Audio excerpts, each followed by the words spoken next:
नमस्कार, good evening, शुभ संध्या। घड़ी में 8:30 बजते ही वक्त हो जाता है आपके पसंदीदा स्पोर्ट्स कार्यक्रम स्पोर्ट्स स्कैन का। और आज का स्पोर्ट्स स्कैन लेकर हाजिर हूं मैं आपके साथ शशांक। और दिन भर की सभी खबरों पर चर्चा करने के लिए हमारे साथ मौजूद हैं senior sports journalist Rakesh Rao ji. Rakesh ji, स्वागत है आपका स्टूडियो में। बहुत बहुत शुक्रिया। तो सिंगापुर में विश्व शतरंज चैंपियनशिप में आज चौथी बाजी भी ड्रॉ रही। मुकाबला बड़ा जबरदस्त चल रहा है वहां पे। बिल्कुल, देखिए दोनों बहुत अच्छी तरह से प्रिपेयर्ड हैं और दोनों का जो टेम्परामेंट है मोरलेस सेम है। शांत रहते हैं दोनों, कोई ज्यादा बातें नहीं करते हैं। पूरा फोकस उनका उनके मैच पे है। तो जो हमने आज भी जैसे देखा, बहुत क्लोज कॉन्टेस्ट। चलिए विस्तार से आपसे चर्चा करेंगे उस मैच पर, लेकिन नजर डाल लेते हैं अब तक के मुख्य समाचारों पर। लखनऊ में सैयद मोदी अंतर्राष्ट्रीय बैडमिंटन चैंपियनशिप में लक्ष्य सेन, प्रियांशु राजावत, पीवी सिंधु और उन्नति हुडा सिंगल्स के सेमीफाइनल में पहुंचे। डबल्स में 5 भारतीय जोड़ियों ने अंतिम 4 में प्रवेश किया। सिंगापुर में विश्व शतरंज चैंपियनशिप में ग्रैंड मास्टर डी गुकेश और विश्व चैंपियन चीन के डिंग लिरेन के बीच चौथे दौर की बाजी ड्रॉ रही। ओवल में भारत और प्रधानमंत्री 11 के बीच 2 दिन का क्रिकेट अभ्यास मैच कल से। और दुबई में एसीसी पुरुष अंडर 19 एशिया कप क्रिकेट प्रतियोगिता में कल भारत का मुकाबला पाकिस्तान से।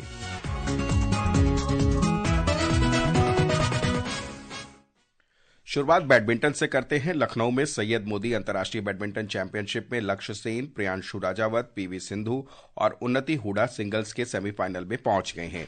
वहीं डबल्स में 5 भारतीय जोड़ियों ने अंतिम 4 में प्रवेश किया है। सुनते हैं वैष्णवी की ये report.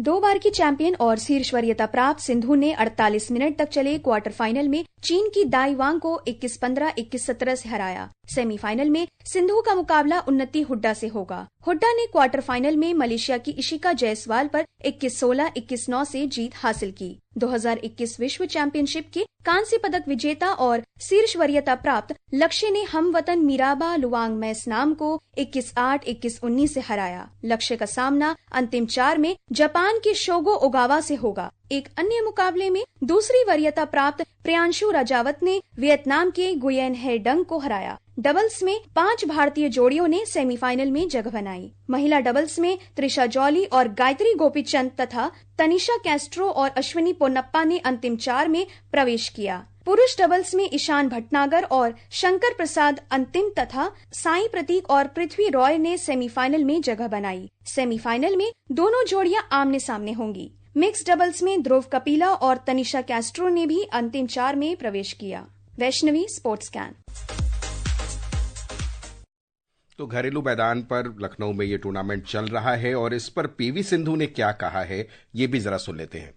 I'm coming after 2 years. Like last year I didn't play. Before that I played. I couldn't play the last year because of the injury. So I think it's always nice to play here in Lucknow and home ground. So definitely it feels great. I think for anybody and everybody, I think it's a good experience, and also you can test yourself how you are. And of course, since it's a home ground, you will have an advantage comparatively, and also at the same time pressure. But it's always good to know where you are at and to test yourself.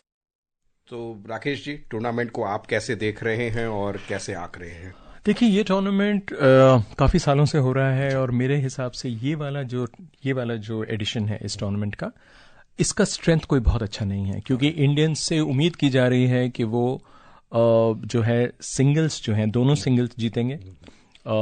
Men's doubles में अच्छे chance हैं, हालांकि जैसे like women singles में देख रहे हैं वैसे ही ठीक उसी तरह से मेंस डबल्स में भी वही हाल है कि जो 2 इंडियन पेयर पहुंचे हैं सेमीफाइनल में वो आपस में खेल रहे हैं। विमेन सिंगल्स में भी उन्नति और सिंधु आमने सामने हैं, तो एक का हारना पक्का है और एक का फाइनल में पहुंचना पक्का है। तो ये 2 चीजें हो गई हैं। लेकिन ओवरऑल जो मैं स्ट्रेंथ देख रहा था इस टीम में, इस पूरे कॉम्पिटिशन में, जो टॉप 20 के खिलाड़ी हैं उनका मैच हो रहा है जिनकी रैंकिंग 60-70 ऐसे हैं। जैसे कल अगर हम देखें कि सिंधु ने हमारे कंट्री की ईरा को हराया था, जिसका कि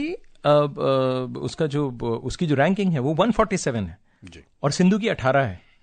अब कहाँ 18, कहाँ 147, और उसके बावजूद सिंधु ने एक गेम ड्रॉप किया कल जी। 3 गेम्स में जीती थी। तो कहने का मतलब यह है कि सिंधु अभी टॉप फॉर्म में बिल्कुल नहीं है।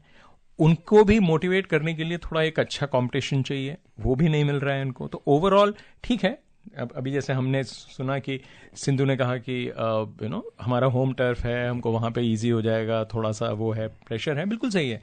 लेकिन ये भी देखना पड़ेगा कि सिंधु जिस दौर से गुजर रही हैं, अभी इंजरी से बाहर आई हैं, बहुत अच्छा कोई परफॉर्मेंस नहीं है, कोई बड़ी जीत नहीं है उनके पिछले 1-1.5 साल में। तो यहाँ पे कुछ जीतेंगे, टूर्नामेंट जीतेंगे, वो कॉन्फिडेंस आएगा। उसके बाद अगले फिर जनवरी में इंडियन ओपन है, वो बड़ा टूर्नामेंट है, तो आप उसकी तैयारी अभी है। तो ओवरऑल ये टूर्नामेंट इंडिया के लिए ही अच्छा है, क्योंकि जो चाइनीज आए हैं, जो इंडोनेशियंस आए हैं, उनको बहुत मतलब जो टॉप 50 में भी नहीं है, सोचिए आप। तो ओवरऑल इंडियंस के लिए ये कॉन्फिडेंस गेन करने के लिए अच्छा है। इसमें मैं इससे ज्यादा मैं कोई बहुत परफॉर्मेंस वाइज मैं इसमें कोई बहुत चीज नहीं देख रहा हूँ। चलिए अब निकलते हैं शतरंज की ओर चलते हैं। सिंगापुर में विश्व शतरंज चैंपियनशिप में ग्रैंड मास्टर डी गुकेश और विश्व चैंपियन चीन के डिंग लिरेन के बीच चौथे दौर की बाजी ड्रॉ रही। दोनों खिलाड़ियों ने 42 चाल के बाद बाजी ड्रॉ कराने पर सहमति जताई है। तो क्या कुछ रहा है इस पूरे मुकाबले पर, सुनते हैं ये रिपोर्ट।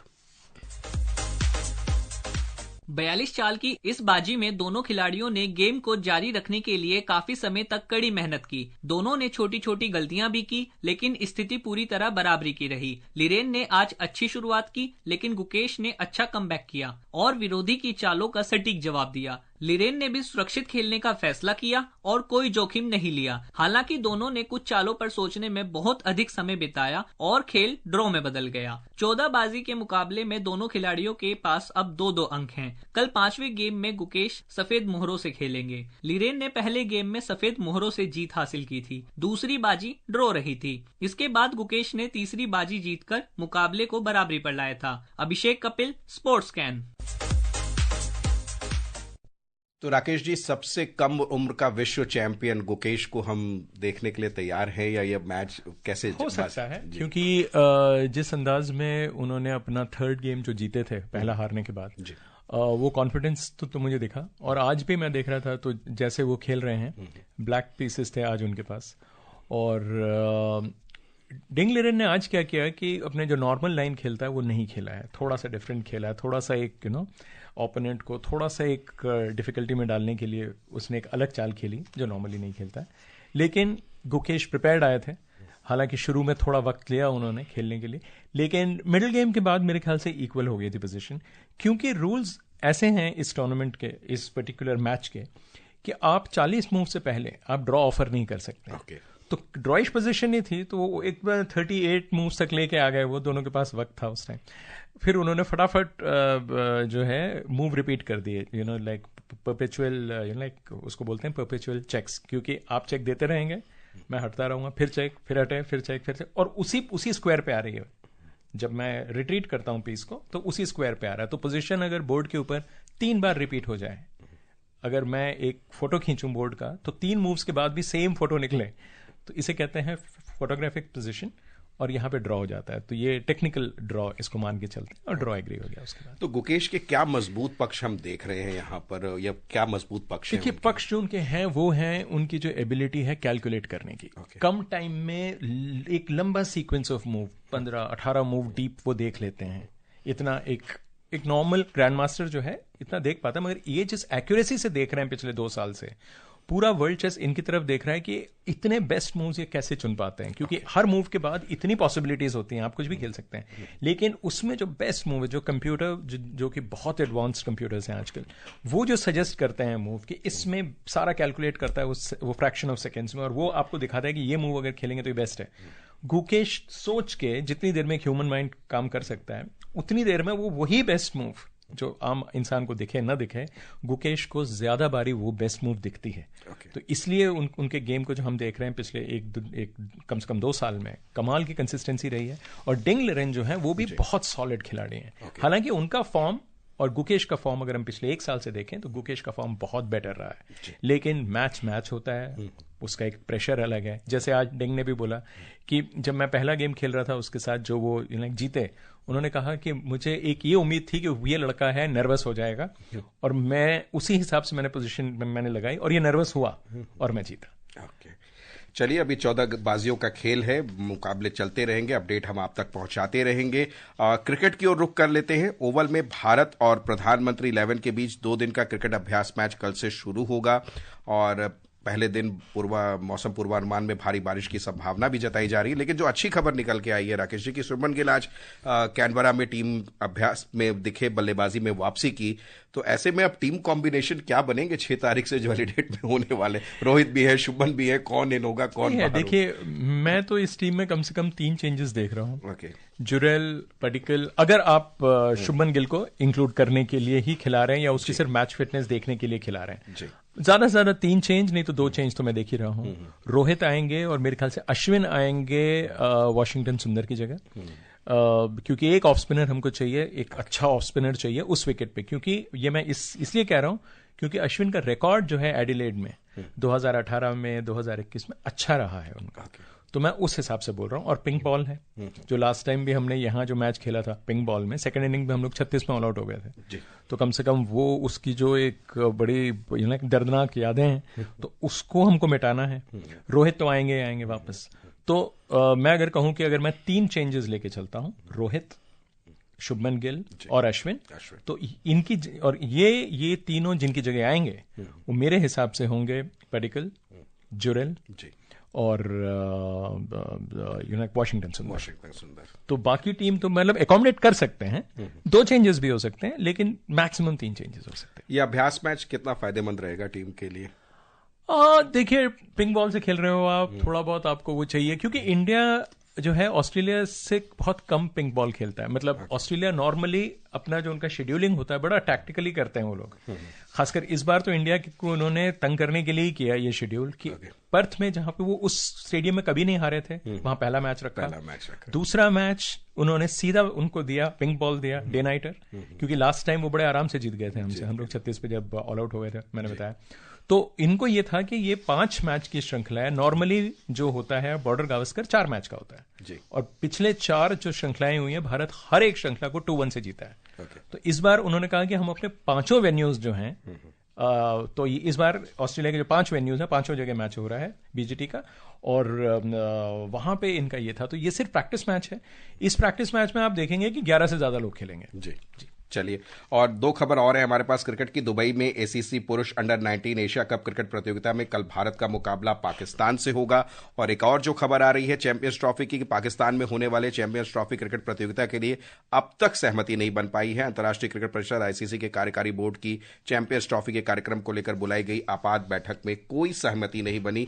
क्या देख रहे हैं आप, कल फिर से बैठक होने? बहुत सरप्राइजिंग है, क्योंकि सभी लोगों को इंतजार है कि कम से कम शेड्यूल बाहर आ जाए। अभी तक यही नहीं पता है कि मैच कहां होगा, तो शेड्यूल कहां से बनाएंगे, तो ये मेरे ख्याल से 24 घंटे में हमारे पास इसका उत्तर होगा। चलिए, हॉकी का रुख करें तो ओमान के मस्कट में पुरुष एशिया कप हॉकी टूर्नामेंट में वर्तमान चैंपियन भारत का मुकाबला कल शाम 7:15 बजे से चीनी ताइपे से होगा। ये रिपोर्ट सुनते हैं।